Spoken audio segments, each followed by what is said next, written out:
Let's talk a bit more now about maths. It sounds a bit like one of those Labour attack tweets. Rishi Sunak wants to make it socially unacceptable to be bad at maths. Let's talk to the Education Secretary, Gillian Keegan. Morning to you. Good morning. Are you good at maths? I'm not going to test you. I'm just asking you generally. I was okay, but I must say when the Prime Minister first sort of talked to me about this idea, I immediately thought back to getting my maths O-level, relieved that I'd actually passed it, thinking, this will be the last time I have to do maths. But then I started thinking that actually I'd done loads of maths since, and I think that's part of it. I think, when we think of maths, we always think of just school maths, but maths is just everywhere. It's everywhere in our life, and increasingly in our lives as we live in a digital world, as we get a lot of our information online. So, and we are an outlier. So, and I think what we're trying to do is basically change our cultural attitude to maths. Lots of people say, "Oh, I'm really bad at maths. I'm not good with numbers,"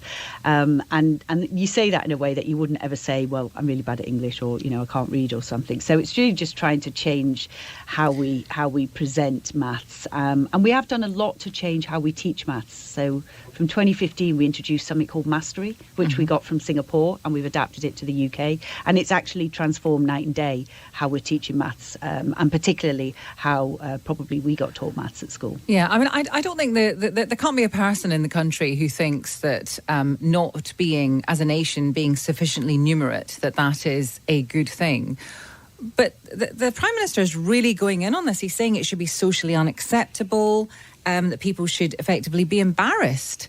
Is shaming people over their ability to do maths, is that the right way to go? Or can we accept that instead of saying that every single person in England has to study maths till they're 18, might not actually suit 100% of people?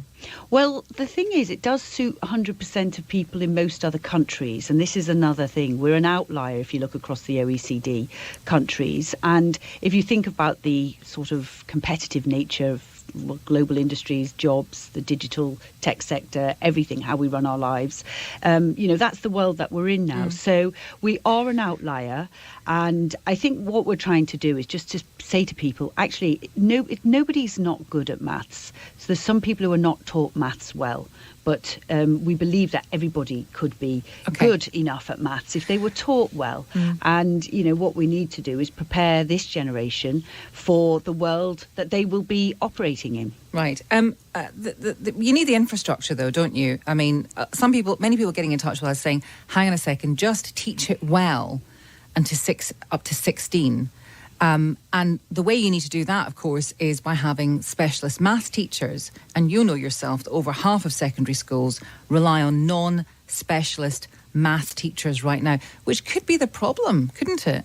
Well, we certainly need to do more to build up our maths teachers. That's why very recently we put in place a bursary for maths teachers and also physics and computer science as well of £27,000. We've also increased what we call levelling up payments of £3,000 in certain areas to attract more maths teachers.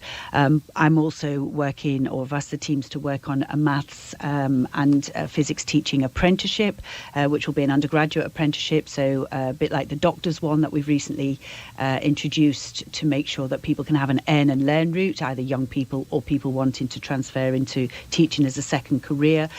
Obviously, we'll also look at technology and how that can supplement learning as well. So there's a lot we can do, but there's no doubt, this is not a short-term, overnight change. It's a change that we're going to make to our country that will take time, but we've really got to set out the vision and start to put those things in place. Right.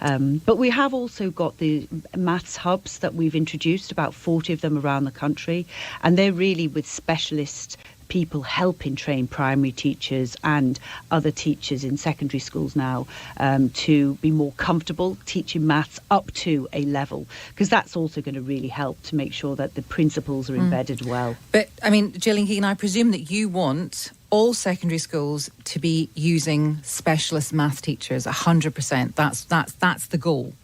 Yes, of course. And, that's why we're working on an apprenticeship to broaden the number of routes into it. Because clearly, if you're just competing with everybody else who wants maths graduates, then that's going to be, always going to have a shortage of supply. Although it is good news, actually, that maths is now the first choice A-level. It's the most popular A-level, which has happened in recent years. And young people get how important maths is, I think, in many cases. That's why it's become the most popular A-level. OK, let's talk two other issues very quickly. We can, of course, we can't talk about teachers without talking about strikes. When will you next be talking to the teaching unions? We've got these 2 dates coming up of strikes. Yes, well, I mean, obviously it's disappointing that they rejected our offer, but, clearly all of the unions did reject that. And the thing here that's, the reason we reopened, the reason we accepted the independent pay review body, then we reopened 21-22 is because clearly we wanted to have those intense talks. We wanted to see if we could get to a reasonable and fair settlement, and we want to avoid strike action. The strike action coming up to exams, when children are preparing for their exams, they have been through too much already, and it really is very disruptive on those that are preparing for their exams. So and yet really public support, and yet public support for these kind of strikes is still reasonably high. Yeah, I mean, obviously one of the things that's been, I think, not communicated very well actually is the fact that we said that we were funding the additional monies that we had offered, which was £1,000 lump sum and 4.5% for next year, which is the year that runs September to September, when inflation was expected to be well below 2. So we have, and actually one of the things that's also disappointing is apparently about 89% of the teachers on a survey said they would reject the strike, but that went down to 31% if it was funded. So we think there's a lot of confusion over funding, but the IFS have been very clear, as well as we have, that there is more budget coming into schools' budgets, which will make these affordable. Okay. But what will happen now is we are already in the independent pay review body process. So what we'll do is we will continue with that process. Okay. That's quite a live process now. Just finally, we many people within schools as particularly are waiting for this guidance on policy when it comes to trans children and what you can say, what you can't say, what who identifies as what, and all the rest of it, because schools have been crying out for this stuff.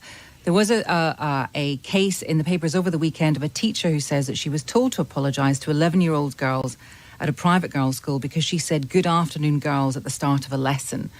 And she was made to apologise by, I think it was the head teacher, because not everyone there identified as female. Now, that's something that, may be happening in certain classes up and down the country, may not. Do you think that this goes to the very heart of what the guidance needs to address? How can you come to guidance which will mean that teachers like this are not unfairly treated, but then at the same time that they can be sufficiently sensitive to children who feel that they don't identify as a particular gender? Yeah, and that's obviously the tricky balance that we need to get. We need to be sensitive, obviously, to children, but more importantly, make sure parents are fully involved as well. We need to look after the well-being of all pupils. In that case, the well-being of girls is also very important, and "Good morning, girls" is absolutely fine to say in a girls' school to a girls' class, and we have to be sensible and have a big dose of common sense here. This is... we've seen how important it is. We can't mix up sex and gender. We've seen what happened in Scotland when it got that around the wrong way. And really our guidance needs to provide safeguarding for all children and make sure that, it does cover all children's rights as well. So, yes, we need to be sensitive, but we also need to have common sense. And when is that guidance coming?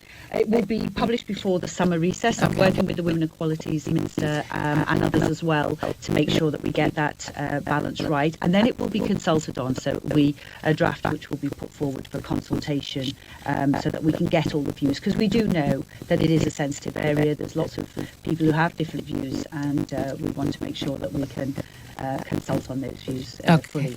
Okay, Gillian Keegan, thank you. She is the Education Secretary.